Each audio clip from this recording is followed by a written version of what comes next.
Diane sat in the coffee shop bathroom staring at her phone. The text from her mother had come through an hour ago. Bringing someone special to dinner tonight.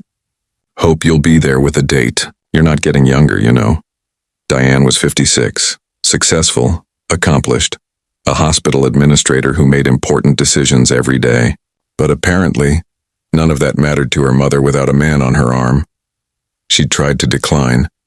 Her mother had been hurt, manipulative even. It would mean so much to me.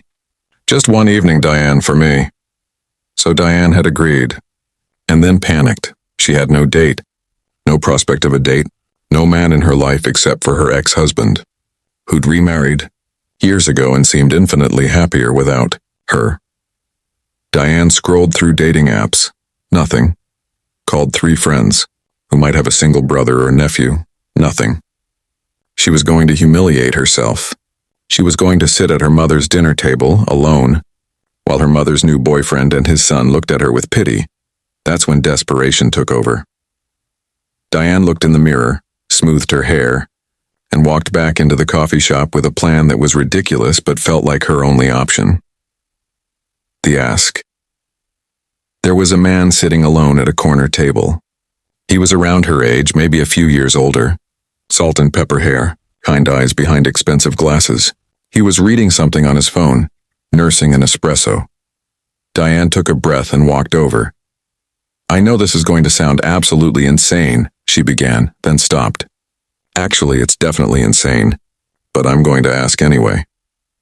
The man looked up, startled. I'm in a situation where I need a date for dinner tonight, just for a few hours, just to help me through what my mother would call a social obligation. I can pay you. I'm not asking for anything inappropriate. Diane felt her face flush. I just need someone to sit beside me and pretend to be interested in my life for one evening. The man studied her for a long moment. Then surprisingly he smiled. I have a better idea, he said. Tell me the truth. What's really going on? The real story. Diane found herself sitting down uninvited and telling this stranger everything. Her mother's endless criticism. The pressure to be married. The way her professional achievement seemed to matter less than her marital status in her mother's eyes.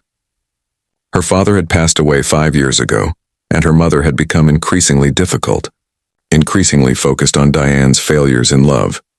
I'm tired, Diane admitted, surprising herself with her honesty. I'm tired of feeling like I'm not enough just as I am. I'm tired of apologizing for my life choices. But I also love my mother and I don't want to disappoint her again. The man listened without interrupting.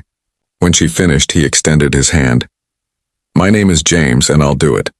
Not for money, but because I think you're very brave for asking, and also because I think your mother needs to understand something about you. What's that? Diane asked.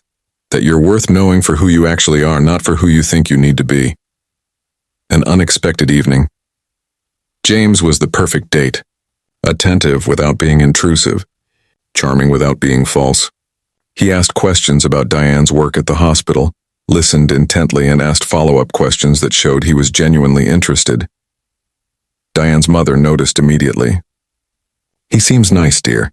Where did you meet? At a coffee shop, Diane said, which was true. How romantic, her mother said, though there was a note of disappointment in her voice. Perhaps she'd expected a more impressive origin story. James's hand found Diane's under the table. It was a gesture of support, nothing more. But it grounded her. When her mother's boyfriend started asking intrusive questions, So James, what do you do? What are your prospects? James answered with ease. He was in business, he said. Very successful.